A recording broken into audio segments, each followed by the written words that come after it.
Hello and welcome to T-Systems' first digital live session event of Accelerate Digital Now. Adel Al-Saleh, CEO of T-Systems and member of the management board of Deutsche Telekom AG, initiated this live session right after Hannover Messe was cancelled. Let's get started. I am calling London. Adel, hello, are you there? Hello, Christine, I'm here. Hi, Adel, how are you? Good morning, how are you? I am perfect. I am fine. Is this your home office? This is not my home office. I'm in my office in London by myself. I wanted to have a very secure connection for this event, so I came into the office. Okay, so we can start with our session? Let's do it. Perfect. Adel, you've announced this event right on the day Hannover Messe was cancelled. The coronavirus has turned society and economy upside down. Everything is different right now. Why is this event so important for you? Well, Christine, 2 years ago, a little bit over than 2 years ago, we started transforming T-Systems. And we started transforming ourselves into a digital company, a digital leader in Germany. And of course, the corona crisis has had a big impact. But one of the side effects of this crisis is acceleration of the digital initiatives across different companies. We as T-Systems, we have been evaluating new ways to engage with customers, more digital channels. And we found this an opportunity to actually push forward with our digital engagement because we have a lot of things we want to share. We want to share our knowledge, we want to share our ideas on how to get through this crisis and how to manage after the crisis. And of course, the core of the belief of Deutsche Telekom is connecting businesses, which is why we've launched this event. Yeah. For a long time, Corona was far away in China and then quickly swept over us in Western Europe as well. How did the telecom experience the beginning of the crisis? Well, as a provider of critical infrastructure, whether it's network, data centers, security centers, we always are prepared and we have an obligation to deliver resilient services. So we started preparing when COVID-19 news broke late last year, beginning of this year. Part of our DNA, part of our business is to have business continuity plans. And we even go through such length as we do certification of how good are these business continuity plans. So we use ISO 22301, which is a technical term for certification for these business continuity plans. When we started seeing events unfold in China, our crisis team started meeting almost on a weekly basis, already way before any lockdowns were announced. And before any official lockdowns, we started deploying these business continuity plans. So we started separating our teams. We started ensuring that all of these plans are now in operation. And of course, in all of this, we put our people first. We want to make sure that our employees are secure. So when we need to go and work remotely or change the way we work, we're ready. And that's what we've been doing leading to the crisis. We also want to make sure, of course, that our customers continue to receive uninterrupted services that are critical for them to run their businesses. So our business continuity plans ensure that we're ready for events like this. Okay, so Telecom was prepared perfectly, but how did the telecom network cope with the sudden rush? In Italy, for example, bottlenecks are said to have occurred because of the fact that many people were playing online computer games after the close of public institutions. Can something like that happen in Germany too? Well, we build our networks to be resilient at their core, right? This is our DNA. This is what we are known for, the quality and the resilience that we provide to our networks. And we were very eager, of course, to see how do our networks perform when we have changes in loads. And we've seen as the new ways of working got deployed, as more people were working from home, we've seen changes in our network dynamics and how they're used. So for example, we internally in Deutsche Telekom seen multiple 100% increase in our fixed line usage. Overall, Germany, we've seen about 10% increase in fixed line usage. We've seen mobile voice go up 50%. Surprisingly, by the way, we've seen mobile data reduce about 8% because people were using Wi-Fi, they were using on the home networks to be able to connect. And so far, our networks have performed well. So no major outages, no lag, no persistent issues. We keep knocking on wood, if you will, to make sure that we continue this way. I knock for you too. Happy to hear this.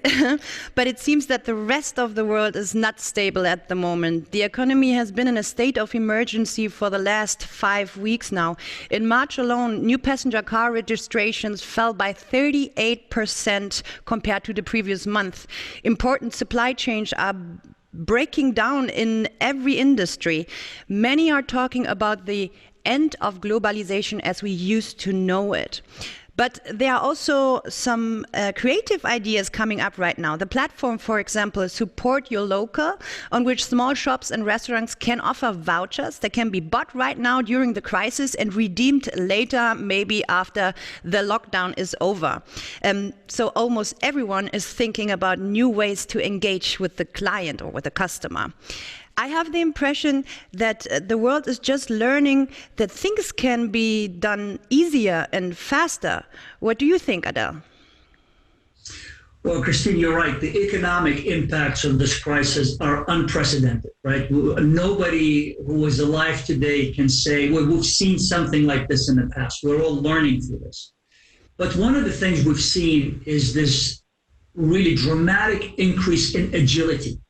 You know, company reinventing things or changing things or new things coming to the market, and things that would take months or years sometimes are happening over the weekend. And for us, it was very, very, very similar. So as soon as the crisis hit, we had deployed what I call tactical solutions to support companies in the new reality, right? So we deployed different collaboration platforms, for example, like WebEx platforms with 90 days for free. We worked with Microsoft to deploy 365 and Azure starter packs so people can start going very, very quickly. We worked with some of our partners to be able to create new VPN connections or new secure connections for the employees to be able to work securely from home. We actually announced some of the critical tracking of goods through our IoT solutions at dramatic discounts in order for people to start using them. And simple solutions like, can you sign documents electronically now that you're unable to work physically together, were solutions that we put in the marketplace. We also seen some really interesting examples of helping our clients, right? So things, as I said, doubling the number of VPNs they had. We had a very large logistics company in Germany that came to us and wanted to double the number of VPNs because their employees are working from home. We had a US healthcare company that not only needed more VPNs, but needed devices. Needed to be able to deploy these devices, portable machines, smartphones to their employees so they can work together from work. A large chemical company in Germany asked us to double their network capacity just overnight. And all these things were done over the weekend or in a few hours. And that's what I call about increasing agility. And one thing that was really interesting for us is to see some of the public sector companies as they started responding to the crisis. So, for example, we worked with the state of Bavaria government, who started deploying stimulus packages to small businesses, but they needed to automate the process. They needed to digitize the process because they couldn't handle the volume that was coming in with the old ways of doing it. So we did it over 5 days. We're able to deploy an applications to be able to do it. And a week ago, just my last example, a public sector company came to us and they said, look, we need to dramatically double the capacity of our data center because we have these new applications that we've launched that we're unable to handle the volumes that are coming in. And over 30 hours, we were able to extend their data center and give their applications a boost of 400%.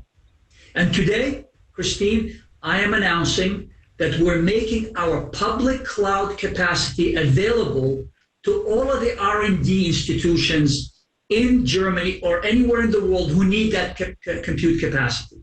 And not only we offer it to them as a pure compute capacity, we offer it with services so they can deploy them for free, for 3 months for free to help fight the coronavirus and get us to these solutions. So some of these pragmatic solutions are, amazingly showing up in the marketplace, and we're not the exception. We're seeing many companies innovate and bring them to market, which is very exciting at this point. But it seems a little bit like you don't think that things are ever going to go back to normal. What do you think is going to happen? Yeah, well, look, I am one of those who do believe that we're going to have a new normal. It is not going to be the same as it was before. And I do believe that companies will take advantage at looking at how did they work in this crisis environment and how can they learn and deploy some of these new things that they've done and make them business as usual. Like the examples I was saying, I don't want us to go back to the same ways we did things before that take months where we could do them over the weekend. Yeah. I want us as a company to be able to be agile and deploy it very, very quickly, new solutions to our customers. So I believe that the digital agenda of the companies is going to be adjusted, but it's going to be dramatically accelerated. And I've been talking to the CEOs and CIOs of many large-sized companies and medium-sized companies, and they all tell me that, first of all, they have to do a lot of work to stabilize the companies economically. That's their number one priority, right? How do we bring these companies back? How do I adjust to the economic reality and the business lost because of the crisis? But they're also at the same time are saying, we're not going to go back the same way we did before. We have to do it to take advantage of this situation and actually deploy something that are going to be different. So think about, how do the sellers interact with their customers? We've learned over the last 6+ weeks that we can be engaged with our clients, not having to drive there or to fly there or have to have physical meetings. Think about the supply chains, Christine. How many companies' supply chains have been interrupted because of this crisis? Well, that's not acceptable, right? In the new reality, if another crisis comes and we still have the same impacts on the supply chain, then we haven't learned our lesson. Right. We haven't deployed the new ways of working. So I do believe that there is an opportunity for all of us to actually create the new normal as we get back when the crisis goes away. Very good, very good. You wanted to talk with me also about the 3 phases.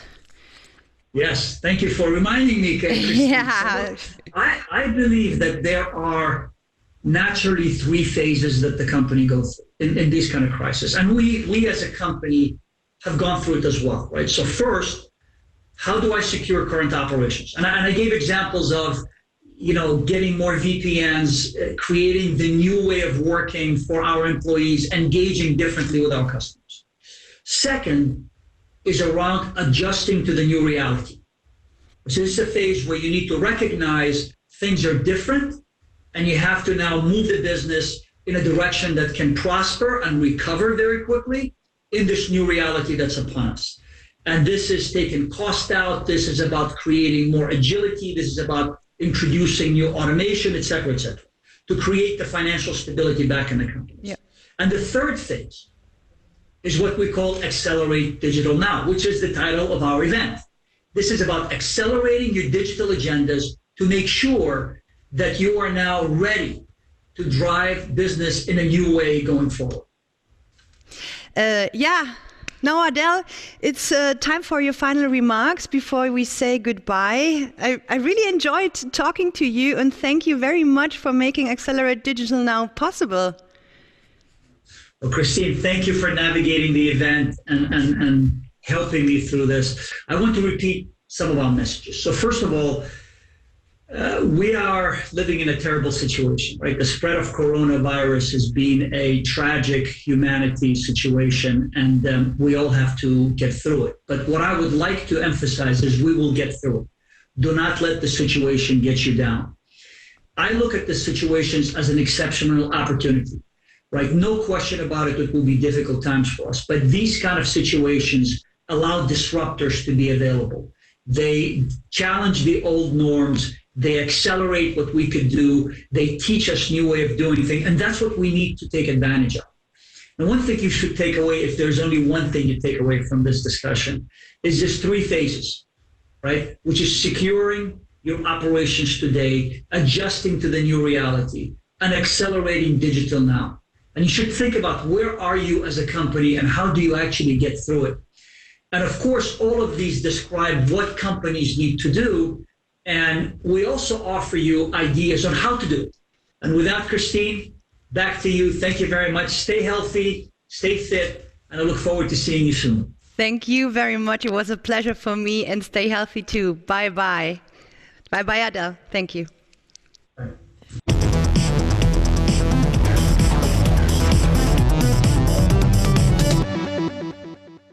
Hello and welcome. Now I have the pleasure to talk with Elena Ordoñez del Campo. Elena is Senior Vice President of T-Systems SAP Solutions and is responsible for the global SAP business at T-Systems. Today we want to talk about the importance of resilient supply chains. Hi Elena, how are you? Can you see me? Yeah, I can see you perfectly. How are you doing today, Christina? I'm perfect. And thank you for the perfect pronunciation of my name. I don't have the honor very often. Thank you. How are you doing today? Muchas gracias. I assume you are in your home office, but you really have a beautiful office at home. Well, I'm in my dining room, so you see some of the reminders that I have of the trips that I've been, and the countries I've been going through in my private and professional experience. I love traveling around, and you see something from Africa, something from India at the background. So welcome to my worldwide living room. Thank you. What have you been hearing from your customers at the moment? How are they coming to terms with the current situation? Yeah, I think we are all of us. We are facing a really challenging situation based on the COVID-19 pandemic. I think it is affecting us both from a private and business perspective. That's for sure. And I think probably for the first time we are seeing some of the negative, very tangible aspects of globalization as we have lived and seen until today. So obviously the fact that people are traveling all around the globe has contributed to spread the virus and the pandemic very, very quickly. I mean, I'm one of them, as you can see in my background. I love traveling. The other thing is that I believe for the first time, we are seeing how developed countries are very vulnerable to something like global supply chains producing items which are key for human beings, like health equipment, in a very limited number of countries. So by seeing that, what we see today is that running supply chains and logistic process today is a very challenging situation. We need to consider different aspects. The first one is, as we all know, borders are closed in most of the countries. There are obviously delays in deliverables and with working with the suppliers. In some cases, also, companies need to look for alternative suppliers because the one they have been working with are not ready as of today, or they are having certain challenges. Our employees are working from home, so obviously this is a very challenging situation for everybody and from our customers too. I think it's the point of time where the crisis we're living makes very obvious and very visible which are the weak spots in the supply chain processes, in the risk management, as well as in the mitigation processes of our customers. It seems like everyone is in the same boat, though. But are there maybe exceptions? Well, I think there are some exceptions. There are companies that are taking this current situation, adapting very quickly to the crisis, and slicing this as an opportunity. By country helping each other, by helping others. I hope I can give you some examples on how the systems are helping our customers and can help future companies moving forward. But there are very visible examples of companies that are helping each other, while at the same time they are ensuring business continuity and obviously adding some value to their brand. That sounds exciting. Can you give me maybe an example? Sure.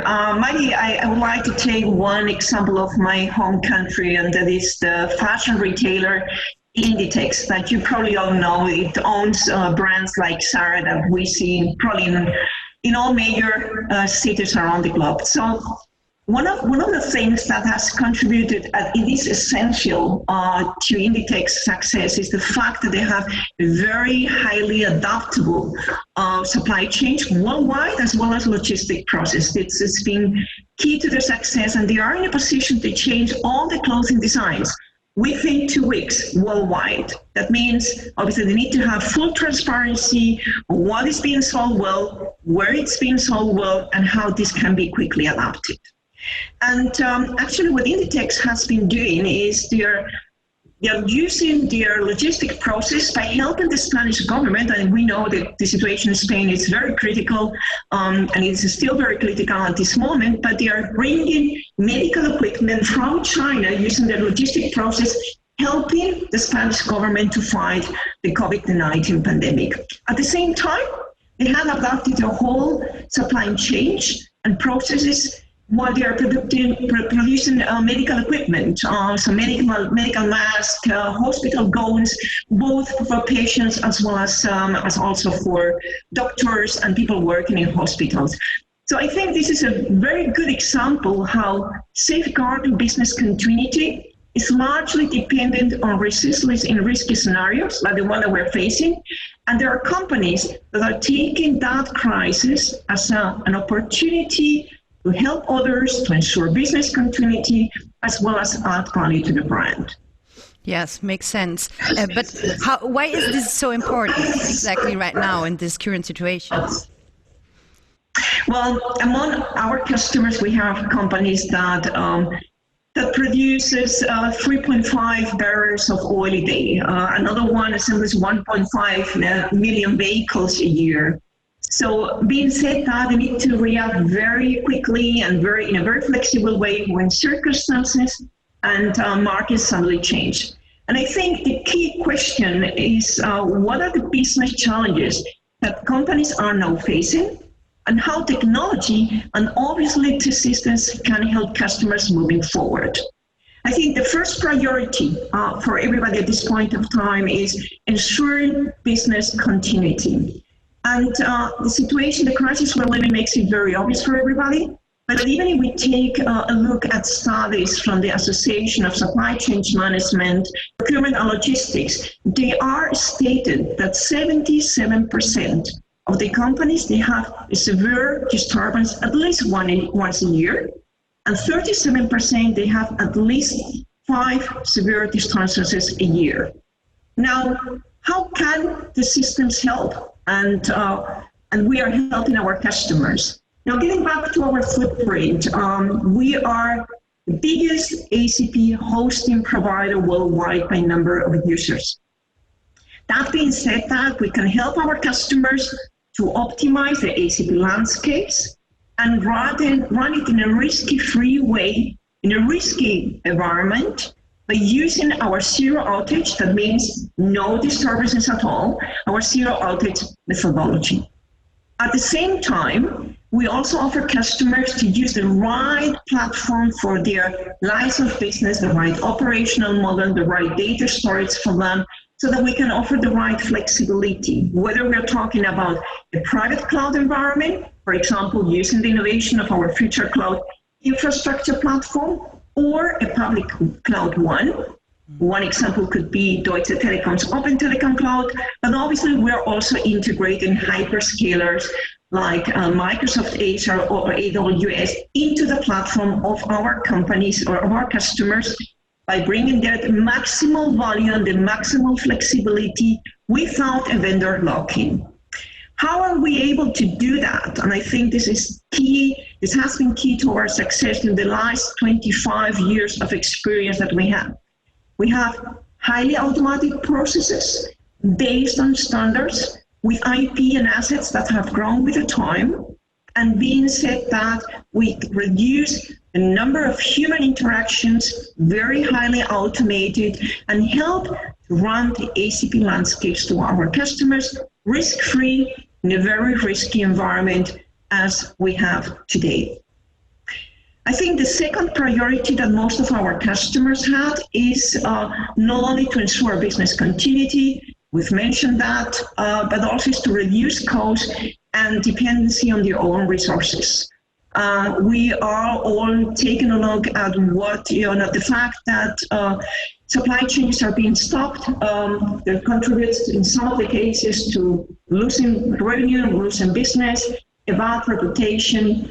The systems offers a user-based pricing model to our customers and the flexibility to scale it up and scale it down based on their particular requirements. And these requirements, the business requirements of our customers, they do change with the time, obviously. So based on our experience, we can ensure savings between 25 to 30% in comparison to in-house ACP applications operations. I think that's a very important key and number. And at the same time, our customers can leverage the innovation that we offer, that our partners offer, without risk moving from a CapEx to an OpEx model. They don't need to have high investments in order to profit from innovation.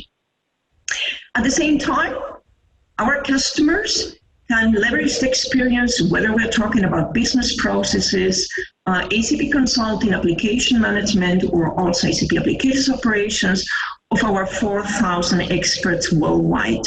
So customers are not dependent on their own resources. They can free them up for innovation. They can free up to face and manage the current crisis and challenges that we have as of today. And they can base on the experience that our experts worldwide had.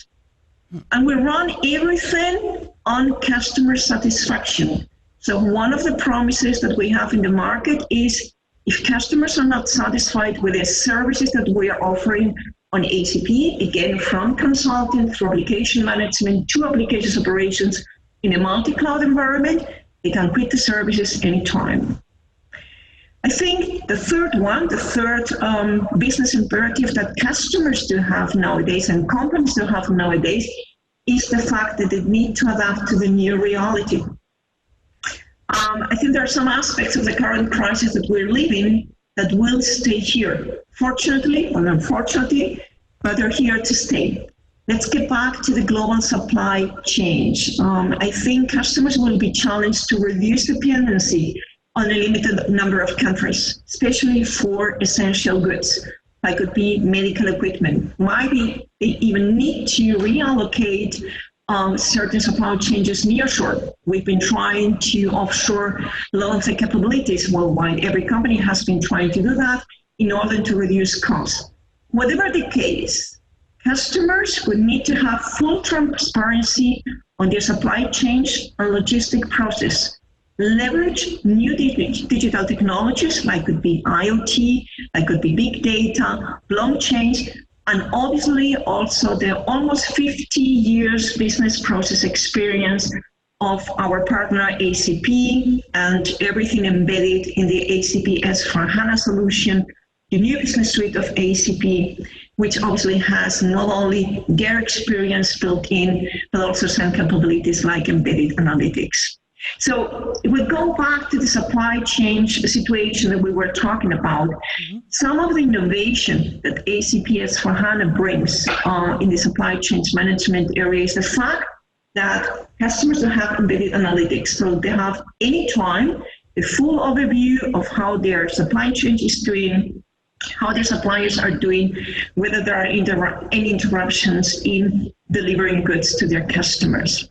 But at the same time, there are innovations like extended warehouse management that gives the customers and companies the opportunity to reduce the safety stocks to a minimum or even eliminate them so that they have really tangible cost savings moving forward.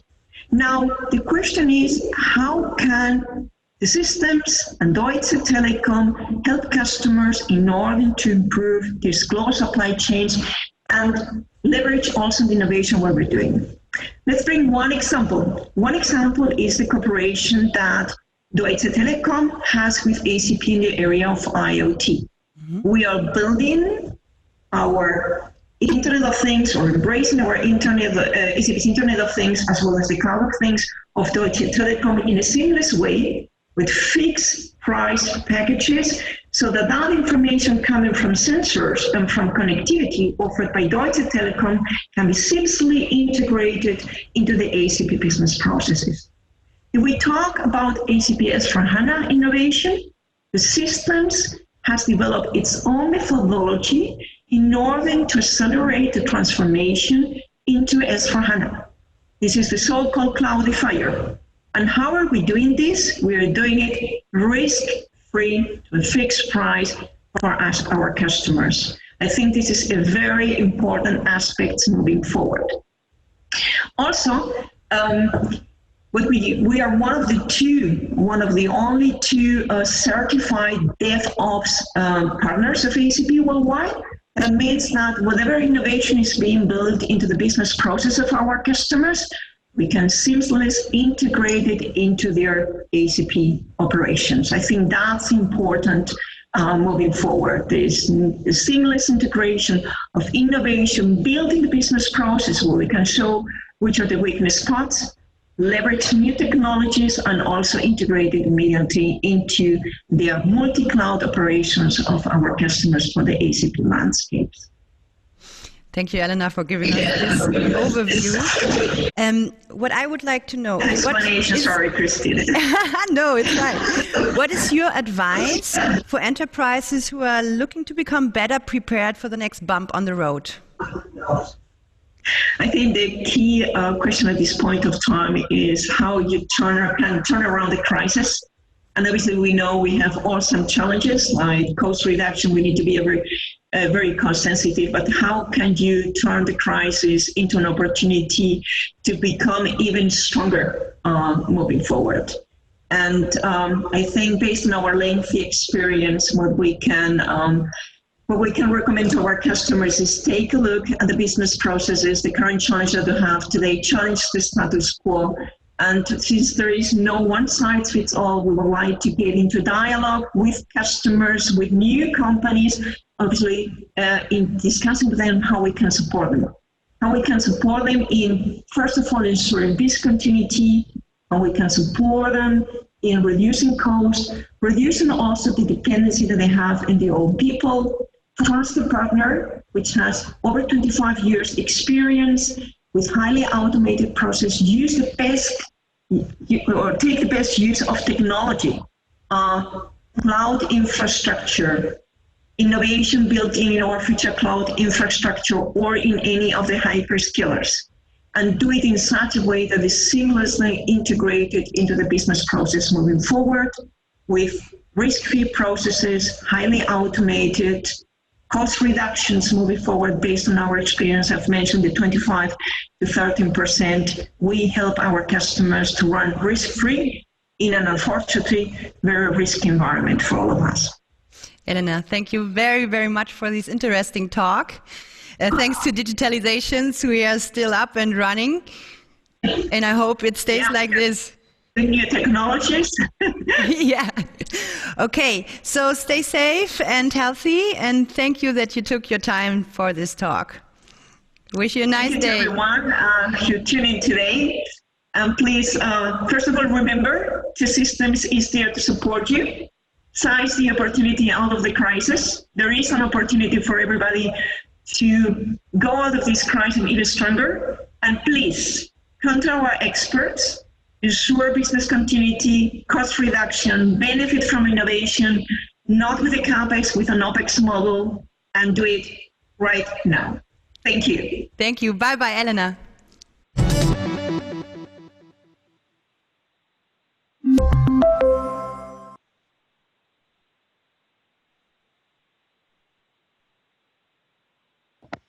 Hi, how are you? Hi, I'm Elizabeth Beniche from Mexico, T-Systems Mexico. Thank you for all your interest and time for attending this webinar. I hope that this is useful for us and your companies. This session, this space is prepared to have questions and answers, and we have a special invite with Germany, and her name is Andreas. If I spell bad, please let me know, Andreas. Badenhauer.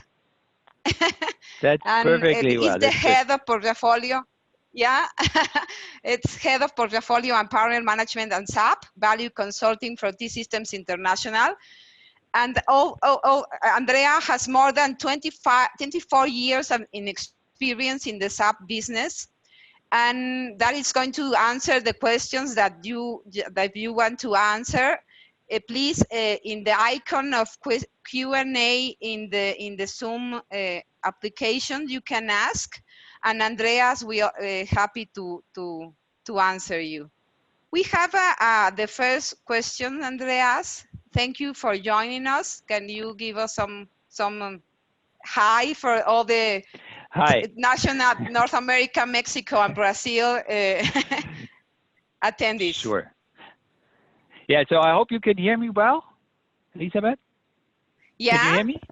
Yes. Okay, yeah, I good. hear No, you. I just wanted to make sure. I hear you. So yeah, warm welcome also from my side. So thanks for having me. So I'm really looking forward to go into a kind of discussion and then answer your questions. Basically, I think we saw the intro from the CEO, from our CEO, Adel, who basically balanced out where we are in the, let's say, crisis or in the challenge, in the COVID challenge.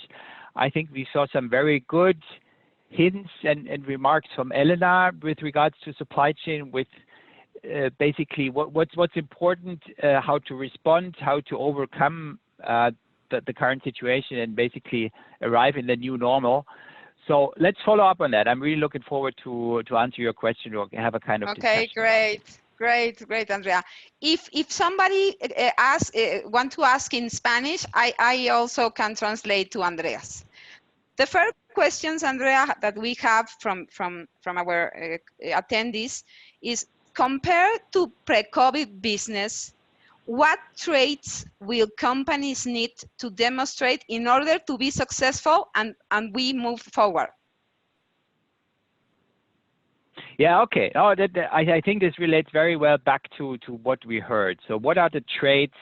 What are the new things companies need to focus on when overcoming the crisis? So I think there are two or three things I want to mention, and I see this also with our company, with these systems and with the change that we are trying to embrace. So on the one hand, I think it's about being flexible, personally and as well as a company, right? So the flexibility in terms of adapting to the new situation, adapting personally to the situation, but as well as a company to the new work environment or to changing market conditions, to new customer behavior. I think that's very important to accept this as well, right? So there is the new normal. We need to embrace this. We need to work with this. So the flexibility is one thing.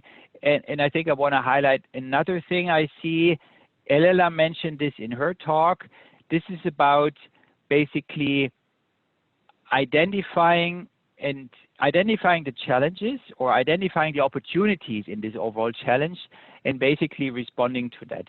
So the flexibility, and I would say with this go hand in hand the agility to find new solutions, new offerings, how to respond to new consumer needs, how to respond to the new normal in the supply chain, right? So global suppliers might not be that global anymore because we have cut supply chains. So we need to respond to that quickly by maybe sourcing more locally. The supply chains are broken to a certain extent. They have been broken. So how to overcome that? How to find basically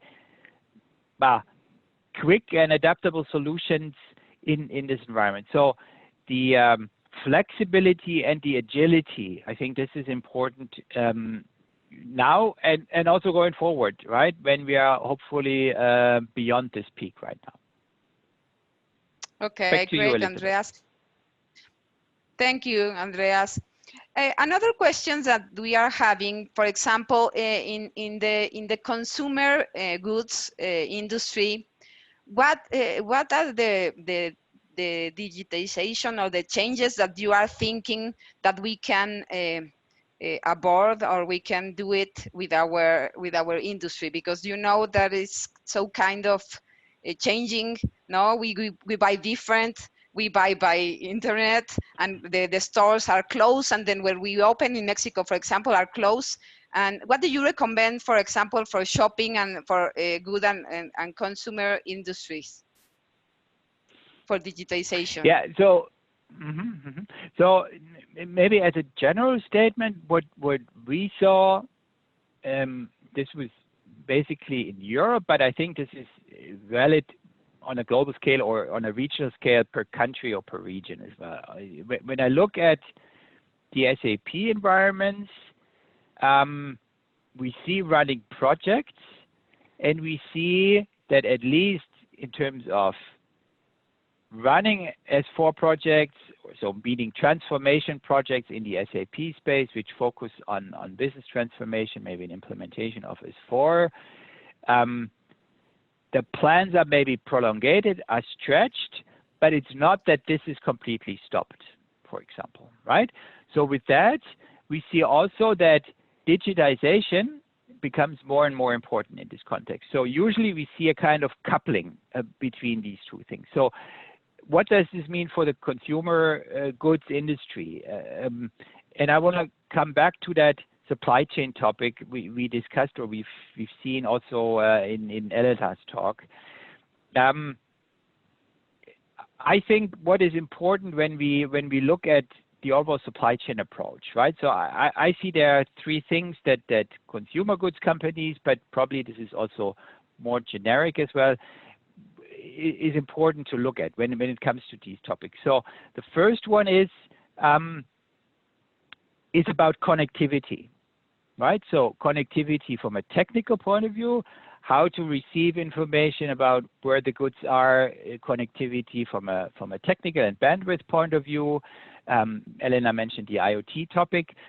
So the connectivity topic, this is one important piece I want to mention. The second thing is, and this goes back to what are the traits, this flexibility topic I mentioned before. Supply chain planning and basically handling the supply chain and responding very quickly to these changing things and changing needs on the consumer side, but also on the supplier side. So being able to respond quickly, replan your supply chain quickly, right? Assuming that goods that have been available and are out of stock as raw products, as raw materials, because the suppliers are not able to deliver for whatever reasons, because of global constraints or because the company is shut, the supplier is shut. How to respond to that? So the supply chain approach, supply chain planning, replanning this I think is very important from an operations point of view for a consumer products company. And then last but not least, I think how to reach the consumer, right? Because I mean, personally, exactly. like everybody else, we ordered as a family as well, our stuff a lot over the internet right now. It gets delivered. You want to know where it is, how long it takes. It takes a little bit longer because of everybody is doing so. So this notion of advanced track and trace, where are my goods? If a company, in the consumer space has not yet invested in that and understands basically with the track and trace environment where the goods are in the supply chain, well, then better hurry up. Now is the time to do that and focus exactly. on that and spend the digitization topic on it. So this is my 2 cents on that. I would say for the consumer products and with a specific hindsight on consumers, but this is of course valid, I think, for a lot of companies and industries. Thank you, Andrea. Thank you very much. We have another question.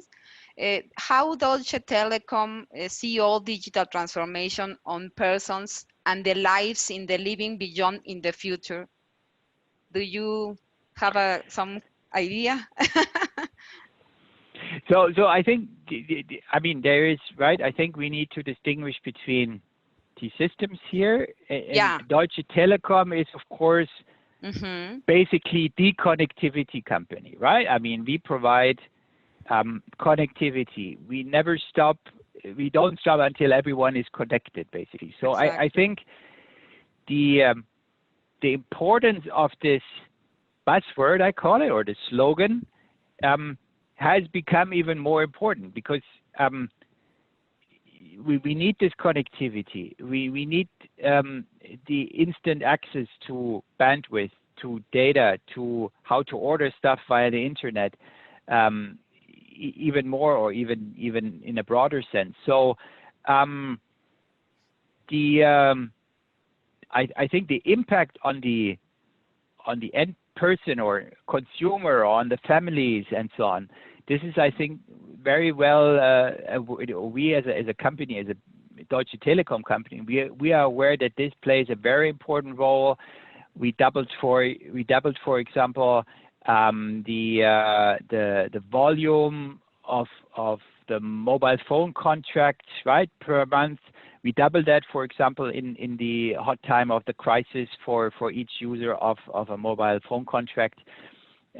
So this is, I think, examples where we see that the connectivity and the digital approach, every consumer, every member of a family, every private person is now having in mind. This is becoming even more important. I think we as a company, as a Deutsche Telekom mother company, are responding very well to that, from my personal point of view. Andrea, thank you. Yes, of course. Yeah. So we do not have any other questions, but please, if you have some more questions, and if you don't know, if you can have another questions, you can send us a mail, and we can answer you. Thank you very much for your time. Thank you, Andreas. We are connecting with Germany and Mexico and North America and Brazil, so we are very happy to have you here, and thank you very much for your time, and also our participants. And a finally message for T-Systems is to speed up digitizations. Come with T-Systems, and let's power higher performance and stay safe. Thank you very much for your time, and see you soon, Andreas. And thank you for all. Sure. Thank you very much. Thank you, guys. Stay safe. Stay safe. Thank you.